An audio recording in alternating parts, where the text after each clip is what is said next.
Salut à toi, l'ami donc du caravaning, de l'évasion, ceux qui aiment les camping-cars, les camions ménagers et qui cherchent des solutions pour pouvoir rester dans la nature ou même en voyage, se déplacer et pouvoir éviter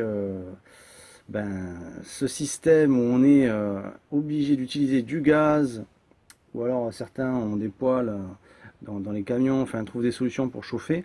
Là, c'est une idée que j'ai eue en fait à partir d'un chauffage d'aquarium. Je me suis toujours dit en fait, en faisant un accès à la réserve d'eau propre et en plongeant un chauffage d'aquarium, on peut arriver. Alors combien ça dépense en énergie, ça on va voir un petit peu. On va voir un petit peu tout ça, toujours avec un convertisseur 12220 de l'installation de mon camping-car. Hein.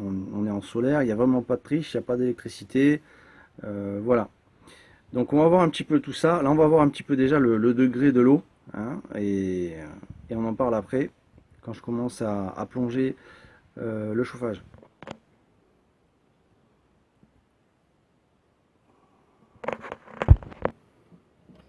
Donc voilà, là on est à peu près à 0 degré.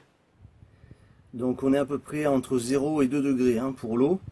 Là ce que je vais faire, je vais brancher le petit chauffage. Voilà, une petite rallonge bon, qui est relié au convertisseur. C'est parti.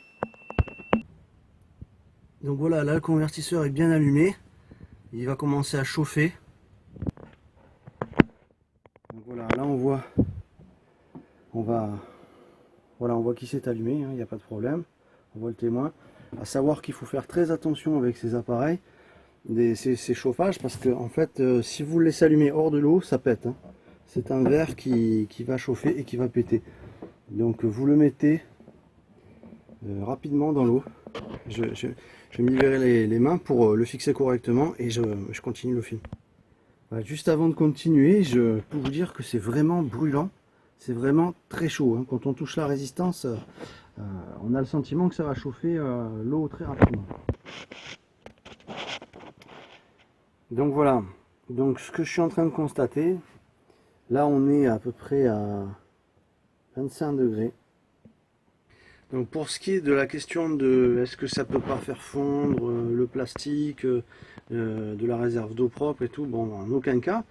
Donc c'est pas un problème pour moi d'allumer 3 heures, de s'y prendre au préalable et de pouvoir se prendre une bonne douche avec la fierté de dire j'ai fait ça avec du solaire et pas du tout avec du gaz. Voilà, ça c'est vraiment mon but à moi, c'est d'obtenir un système totalement électrique, que ce soit chauffage, que ce soit pour l'eau chaude, que ce soit pour le frigo et même en plaque de cuisson, une petite plaque de cuisson qui consomme très peu, je dirais il ne faut pas dépasser dans les 500 watts, il y en a, ça existe, et de pouvoir cuire doucement des petites choses.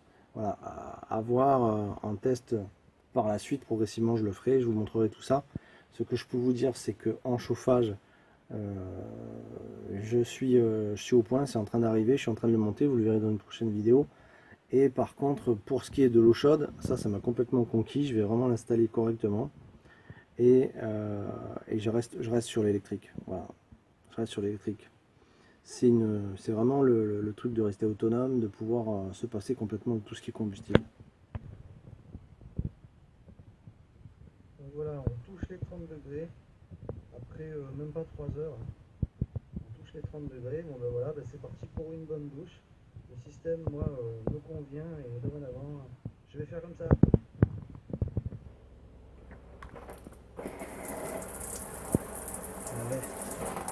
Ah ouais, super génial, l'eau est bien chaude, il n'y a pas de problème, ça marche vraiment bien. C'est parti pour une bonne douche.